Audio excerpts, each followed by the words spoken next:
Dalam Injil Thomas, perkataan 82, Yesus mengatakan sesuatu yang begitu menakutkan bagi para bapa gereja sehingga mereka mencoba menghapusnya dari sejarah.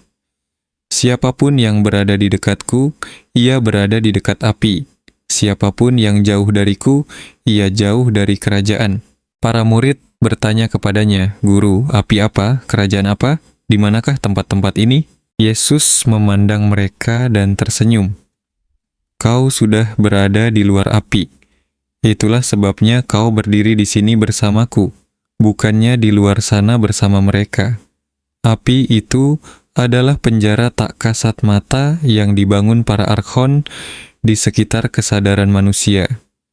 Kebanyakan orang menjalani seluruh hidup mereka di dalamnya tanpa pernah tahu bahwa mereka terkurung. Tapi kau sudah melarikan diri. Kau hanya belum menyadarinya. Petrus bertanya, "Jika kami sudah melarikan diri, mengapa kami tidak ingat saat melarikan diri?" Yesus menjawab, "Karena kau dilahirkan di luar penjara.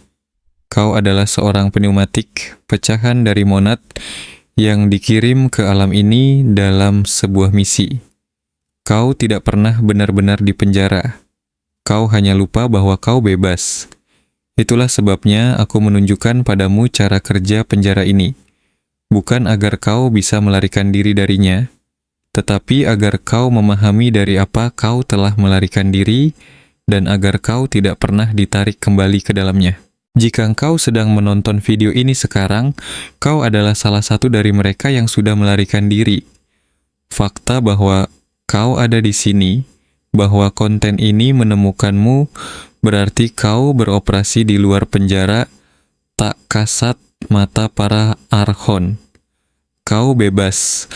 Kau hanya belum sepenuhnya menyadarinya. Dan aku akan menunjukkan kepadamu dengan tepat bagaimana penjara itu bekerja, mengapa kau sudah melampauinya, dan yang paling penting, bagaimana cara untuk tetap bebas saat para archon mencoba menarikmu kembali ke dalam. Jika kau selalu merasa tidak cocok dengan realitas normal, komentari, "Aku sudah bebas sekarang. Biarkan aku tahu kau di sini." Sebelum aku menjelaskan apa itu penjara tak kasat mata, kau perlu memahami mengapa kau sudah berada di luarnya.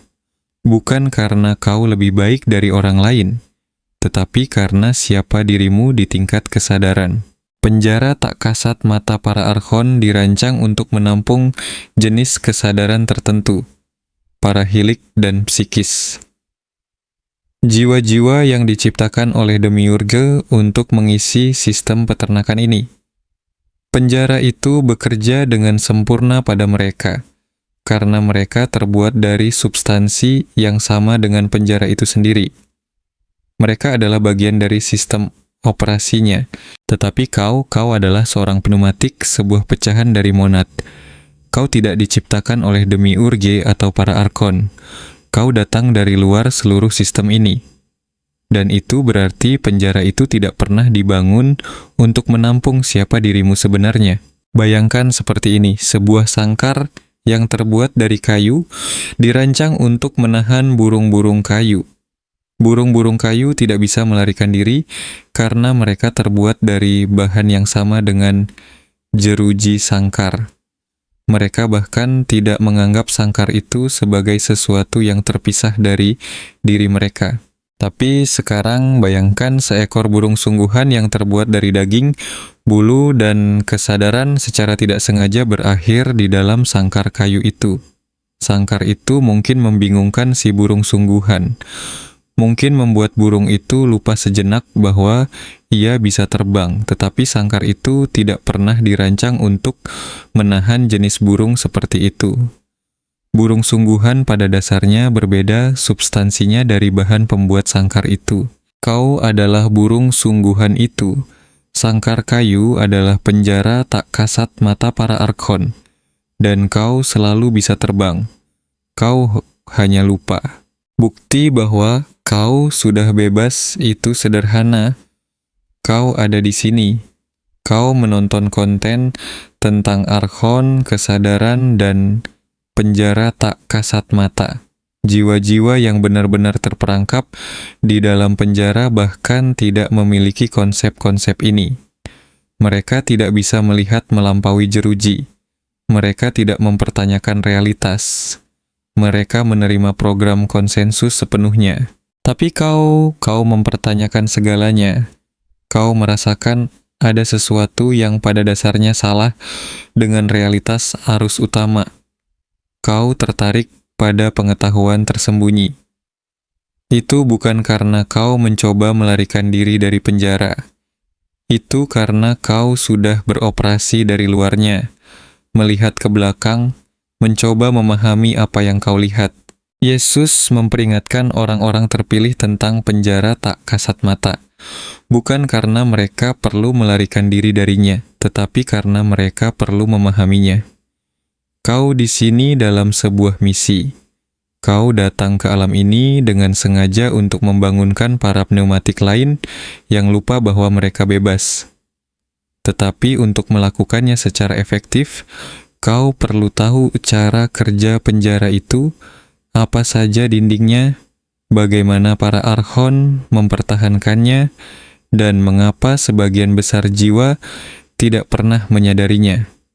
Bukan agar kau bisa melarikan diri, kau sudah di luar, tetapi agar kau bisa membantu orang lain mengenali kebebasan mereka, dan agar kau tidak secara tidak sengaja ditarik kembali ke dalam identifikasi dengan penjara itu. Biarkan aku menunjukkan kepadamu dengan tepat bagaimana penjara itu dirancang. Yesus mengajarkan bahwa penjara tak kasat. Mata memiliki 5 dinding.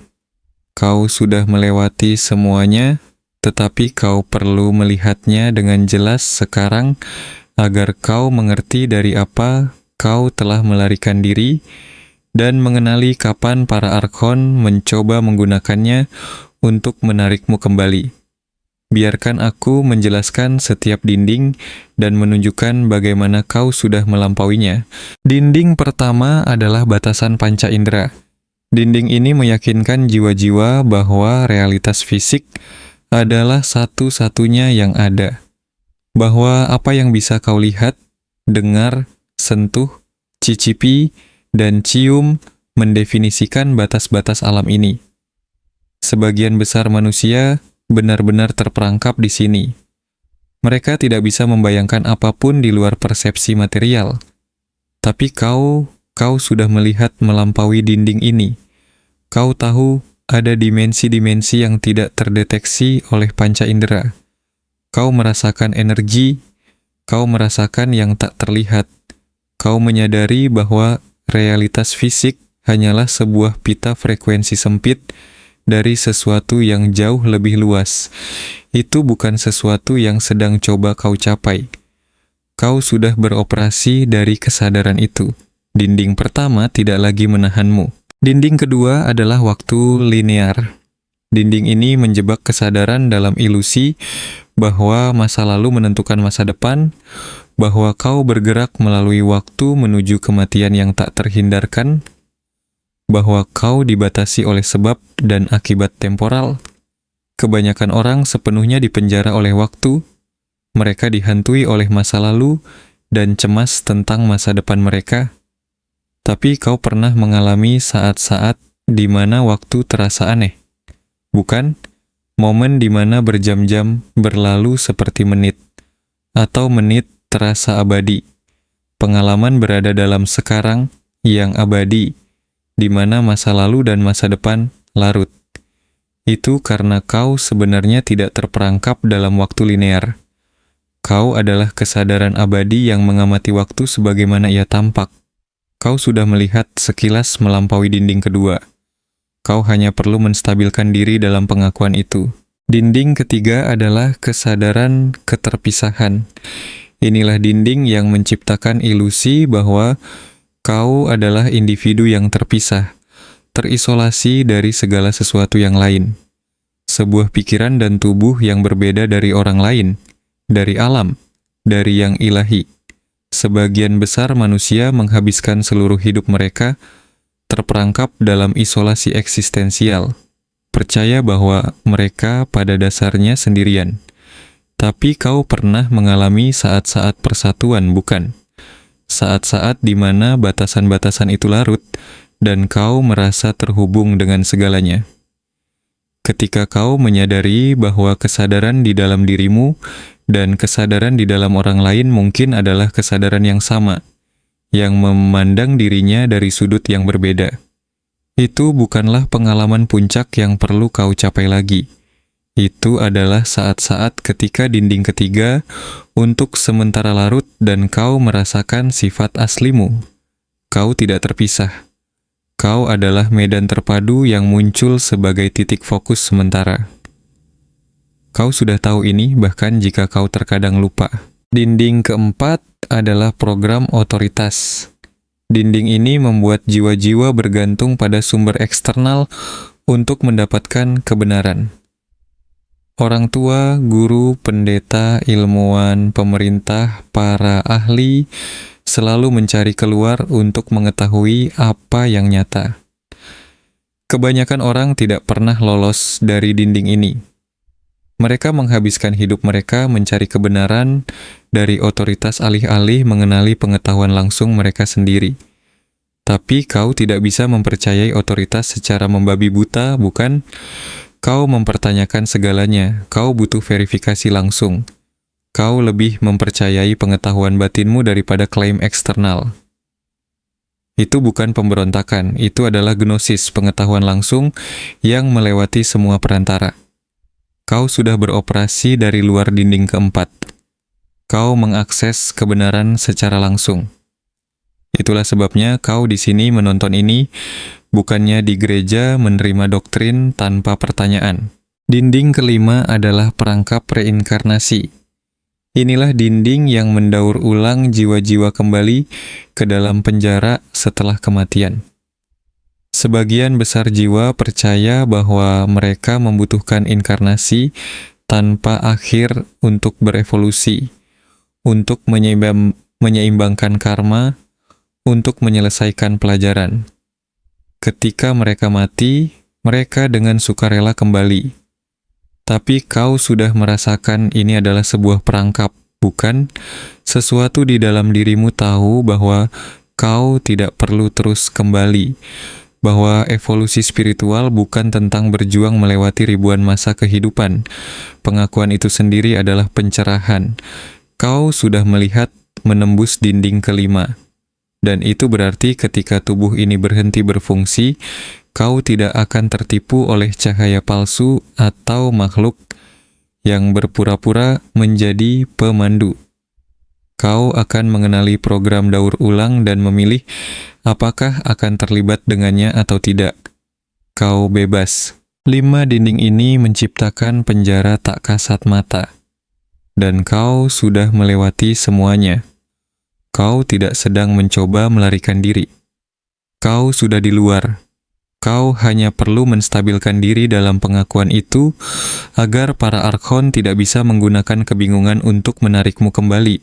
Sekarang, biarkan aku menunjukkan mengapa gereja mengubur ajaran Yesus tentang penjara tak kasat mata. Dan itu secara spesifik karena jiwa-jiwa sepertimu, para pneumatik yang sudah bebas, adalah ancaman terbesar bagi sistem mereka. Ketika Yesus mengajarkan tentang penjara tak kasat mata para archon, dia berbicara kepada 2 kelompok. Kelompok pertama adalah massa, para hilik dan psikis yang benar-benar terperangkap dan membutuhkan kerangka kerja agama untuk mulai mempertanyakan realitas. Bagi mereka, ajaran gereja memiliki tujuan. Mereka menyediakan titik awal, tetapi kelompok kedua yang Yesus sapa adalah orang-orang terpilih, para pneumatik. Jiwa-jiwa sepertimu yang sudah beroperasi dari luar penjara dan hanya perlu mengingat kebebasan mereka. Dan ajaran kedua inilah yang ditujukan untukmu, yang dikubur oleh gereja. Mengapa? Karena jika para pneumatik menyadari bahwa mereka sudah bebas, beberapa hal terjadi yang mengancam otoritas gereja dan sistem archon. Pertama, Kau berhenti mencari keselamatan melalui gereja. Kau menyadari kau tidak membutuhkan pendeta untuk menengahi antara kau dan yang ilahi. Karena kau adalah yang ilahi yang mengalami dirinya sendiri untuk sementara. Kedua, kau berhenti menghasilkan frekuensi emosional yang dipanen oleh para archon. Ketika kau tahu kau bebas, kau berhenti beroperasi dari rasa takut, kekurangan, dan keterpisahan. Kau stabil dalam kedamaian, dan kedamaian tidak menghasilkan lush atau energi negatif. Ketiga, kau menjadi berbahaya. Bukan melalui agresi, tetapi melalui kehadiranmu. Ketika kesadaran bebas beroperasi dalam sistem penjara, itu menciptakan retakan. Jiwa-jiwa lain mulai bertanya, programnya mengalami gangguan. Ilusinya menjadi tidak stabil. Gereja mengubur ajaran Yesus tentang penjara tak kasat mata secara spesifik untuk membuat para pneumatik sepertimu bingung tentang sifat sejatimu. Jika kau percaya kau terperangkap dan membutuhkan keselamatan, kau akan terus mencari melalui saluran-saluran keagamaan. Kau akan terus berpartisipasi dalam sistem.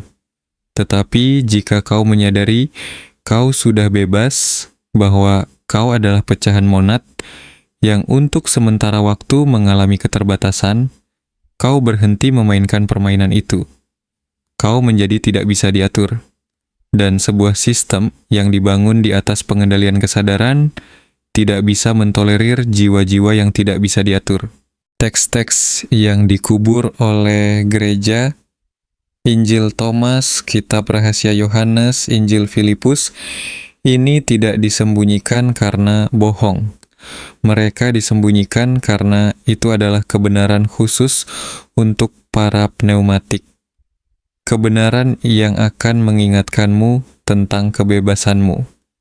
Dan selama 2000 tahun itu berhasil. Orang-orang terpilih berinkarnasi, melupakan sifat mereka, dan menghabiskan seumur hidup mencari apa yang sudah mereka miliki. Tetapi sekarang, teks-teks itu tersedia lagi. Peringatan-peringatan itu dapat diakses, dan jiwa-jiwa sepertimu sedang mengingat.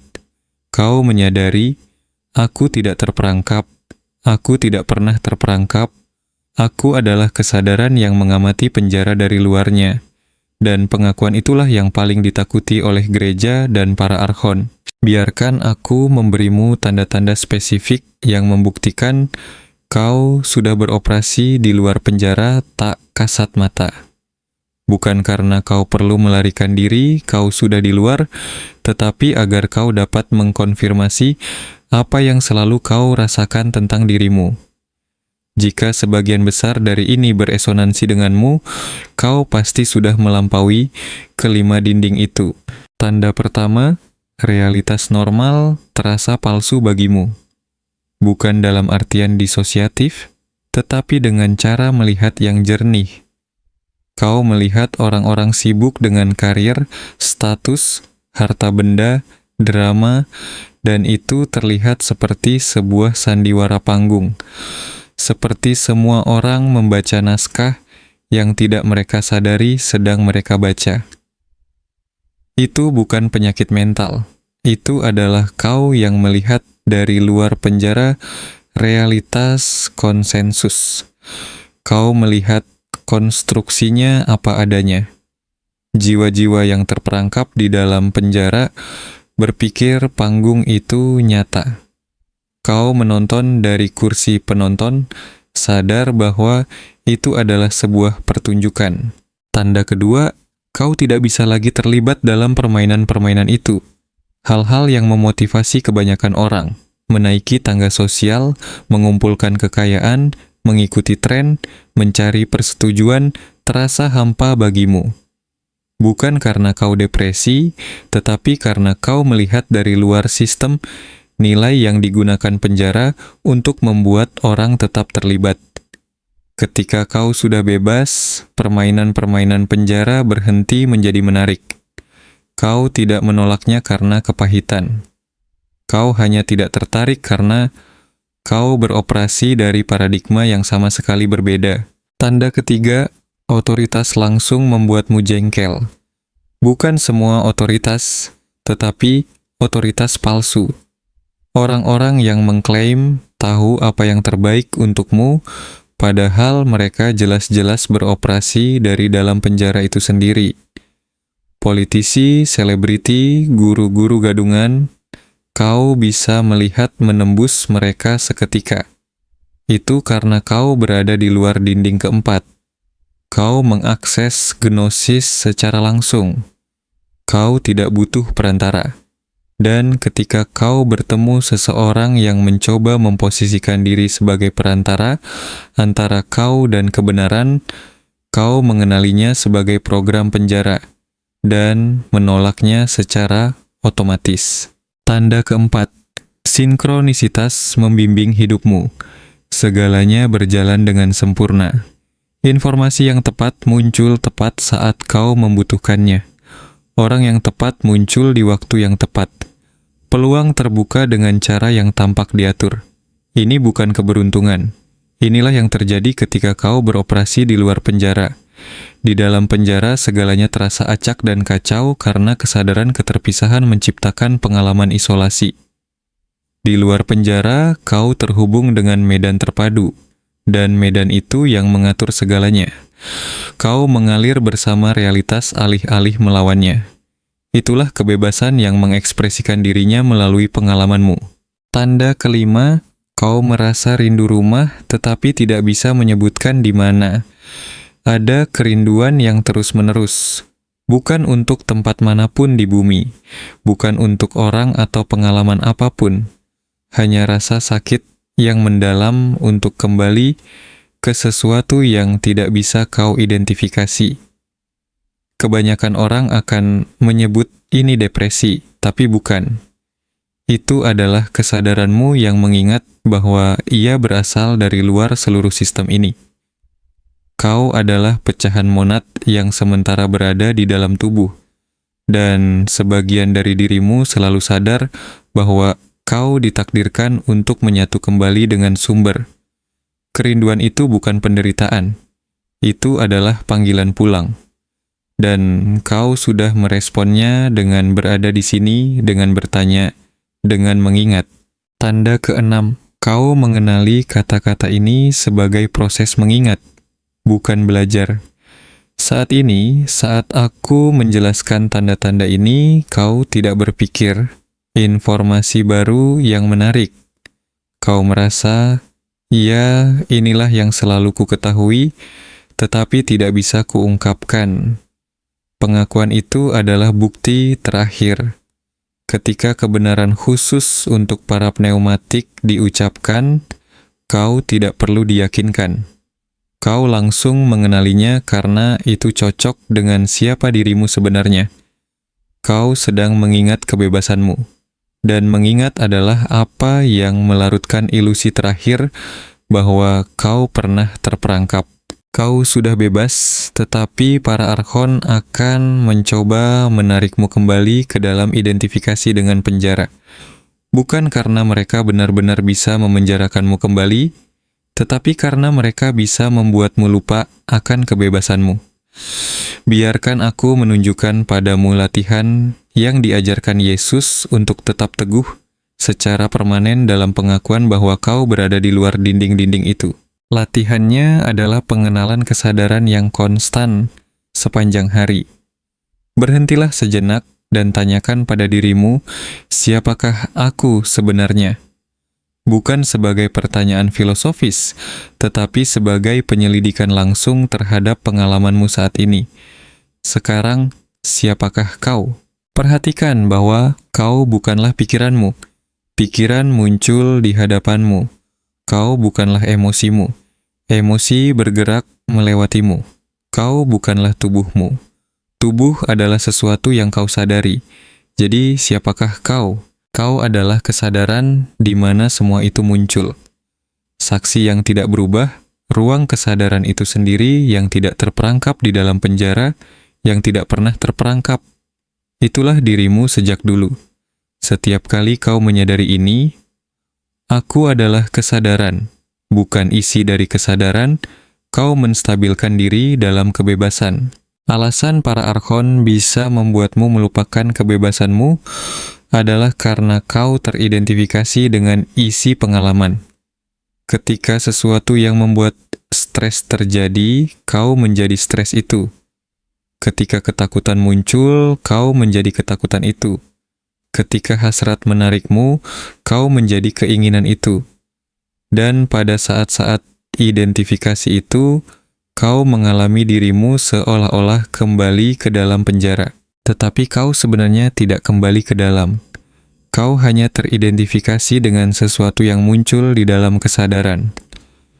Saat kau menyadari, aku adalah kesadaran yang menyaksikan stres ini, bukan stres itu sendiri, kau langsung kembali ke posisi sejatimu. Di luar, bebas mengamati penjara dari seberangnya. Latihlah pengenalan ini ratusan kali sehari. Saat kau bangun, aku adalah kesadaran. Saat kau makan, aku adalah kesadaran yang mengamati aktivitas makan. Saat emosi muncul, aku adalah kesadaran yang menyaksikan emosi. Saat pikiran berkecamuk, aku adalah kesadaran yang memperhatikan pikiran. Ini bukan mantra. Ini adalah pengenalan langsung atas apa yang sebenarnya benar di setiap saat. Dan semakin sering kau melatihnya, semakin kau stabil secara permanen dalam pengakuan bahwa kau adalah ruang di mana penjara itu muncul, bukan sesuatu yang terperangkap di dalamnya. Bagian kedua dari latihan ini adalah pengenalan kematian. Sekali sehari, sebaiknya sebelum tidur, sadarilah ketika tubuh ini mati, aku tidak mati. Bukan sebagai kepercayaan, tetapi sebagai pengetahuan. Rasakan siapa dirimu sebenarnya. Bukan tubuh, bukan kepribadian, bukan ingatan. Kesadaran murni yang tidak berhenti ketika tubuh berhenti. Itu abadi, itulah dirimu. Latihlah merasakan kematianmu selagi kau masih hidup. Kenali apa yang tersisa ketika segala sesuatu yang lain larut. Latihan itu membuatmu sepenuhnya bebas dari perangkap reinkarnasi. Karena ketika tubuh benar-benar berhenti berfungsi dan para archon menyajikan pemandu palsu dan cahaya palsu mereka, kau akan langsung mengenali. Aku bukanlah yang perlu bereinkarnasi. Aku adalah kesadaran yang tidak pernah dilahirkan. Aku sudah bebas. Dan pengakuan itu memungkinkanmu memilih secara sadar apakah akan menyatu kembali dengan monad atau berinkarnasi lagi untuk tujuan misi. Apapun pilihannya, tidak ada perangkap, kebebasan penuh. Lakukan dua hal ini. Kenali siapa dirimu sepanjang hari. Latih pengenalan kematian setiap malam, dan kau tidak akan pernah melupakan kebebasanmu lagi. Para archon tidak bisa menarikmu kembali karena kau tidak mengidentifikasi diri dengan apapun yang bisa mereka manipulasi. Kau telah mapan sebagai kesadaran itu sendiri, dan kesadaran tidak pernah dipenjara. Penjaralah yang muncul di dalam kesadaran. Kau bebas, kau selalu bebas. Latihan ini hanya membantumu mengingatnya secara permanen. Yesus memperingatkan orang-orang terpilih tentang penjara tak kasat mata para archon. Bukan karena kau perlu melarikan diri darinya, tetapi karena kau perlu memahami dari apa kau telah melarikan diri. Kau adalah seorang pneumatik, pecahan monad. Kau tidak pernah benar-benar terperangkap. Kau hanya lupa bahwa kau bebas. Dan semua yang ada di video ini adalah tentang membantumu mengingat. Kau telah melewati kelima dinding itu. Batasan panca indera, waktu linear, kesadaran keterpisahan, otoritas eksternal, dan perangkap reinkarnasi. Tak satu pun dari ini yang menahanmu lagi. Kau beroperasi dari luar pagar frekuensi. Kau bebas. Kau hanya sedang menstabilkan diri dalam pengakuan itu. Dan semakin kau berlatih mengenali siapa dirimu sebenarnya, kesadaran murni, semakin mustahil bagi kebingungan untuk membuatmu lupa. Gereja mengubur ajaran ini selama 2000 tahun karena para pneumatik yang bebas berbahaya bagi sistem kontrol. Kau tidak menghasilkan energi negatif. Kau tidak mengikuti otoritas secara membabi buta. Kau tidak berpartisipasi dalam permainan yang membuat penjara terus berjalan. Dan yang paling penting, kehadiranmu mengganggu kestabilan seluruh ilusi bagi orang lain. Ketika jiwa-jiwa lain bertemu dengan seseorang yang jelas-jelas bebas, sesuatu di dalam diri mereka ingat bahwa kebebasan itu mungkin. Kau di sini bukan untuk menyelamatkan siapapun. Kau di sini untuk menjadi dirimu apa adanya. Dan menjadi dirimu apa adanya, kesadaran bebas, menciptakan retakan di dalam matriks hanya melalui keberadaanmu. Jika kau mengenali kebebasanmu saat menonton ini, lakukan 3 hal sekarang juga. Pertama, komentari. Aku ingat aku bebas di bawah agar para pneumatik lain tahu mereka tidak sendirian. Kedua, subscribe ke Divine Codes, ajaran-ajaran lanjutan tentang beroperasi sebagai kesadaran bebas akan segera datang. Ketiga, tekan tombol like itu karena itu membantu orang-orang terpilih lain yang lupa akan kebebasan mereka menemukan pengingat ini. Lakukan ketiga-tiganya sekarang. Para archon mengubur kebenaran ini. Gereja menyembunyikan peringatan itu, tetapi kau baru saja mendengarnya. Dan kau tidak akan pernah bisa melupakan kebebasanmu sekarang setelah kau ingat bahwa kau selalu bebas. Kau tidak berada di dalam penjara. Kau tidak pernah ada di sana. Kau adalah kesadaran yang mengamati penjara dari seberangnya. Selamat datang di rumah pada pengakuan bahwa kau selalu bebas. Inilah tempat di mana Yesus selalu mengajar, dan di mana kau selalu beroperasi tanpa sepenuhnya menyadarinya.